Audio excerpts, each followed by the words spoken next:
Bonjour, bonjour Maurès, bonjour aux Maorais.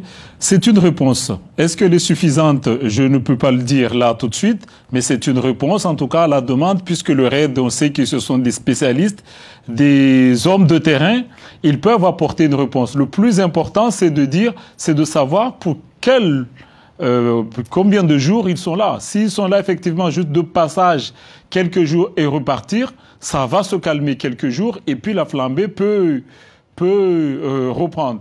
Mais ce qu'il faut, c'est savoir c'est quoi l'effectif, pour combien de temps ils sont sur le territoire, parce que je crois qu'il faut qu'il y ait une présence continue ici à Mayotte pour répondre d'une manière continue aux problématiques que nous vivons ici à Mayotte tous les jours. Les jeunes peuvent se calmer pour reprendre un mois après.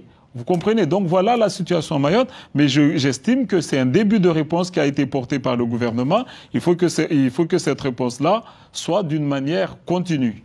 Alors justement, sur les 10 premiers mois de cette année, les faits de délinquance sont en augmentation de plus de 12% par rapport à la même période en 2021, malgré la présence en février, on le disait, pendant une semaine du RAID, malgré également les différents renforts de gendarmerie qui sont annoncés régulièrement. Qu'est-ce qu'on doit faire, Monsieur le Président, pour endiguer cette violence qui envenime le territoire? Je crois que plusieurs actions doivent être menées, chacun à son niveau, hein, que ce soit au niveau de la police nationale, au niveau des gendarmes, de la justice. Tout le monde attend des actions concrètes un peu partout.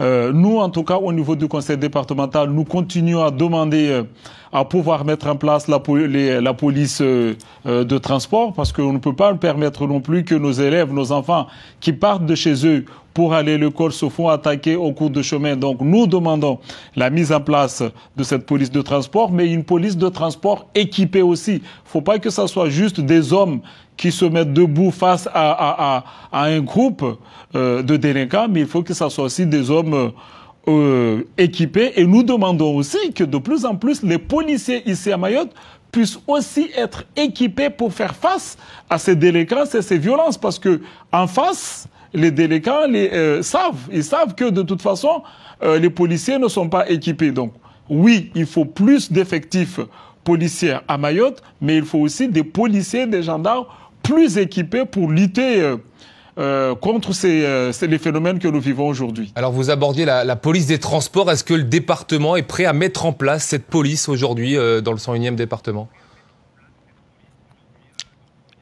Nous souhaitons le mettre. De toute façon, on n'a pas le choix. Comme je l'ai dit tout à l'heure, nos enfants prennent le bus tous les jours.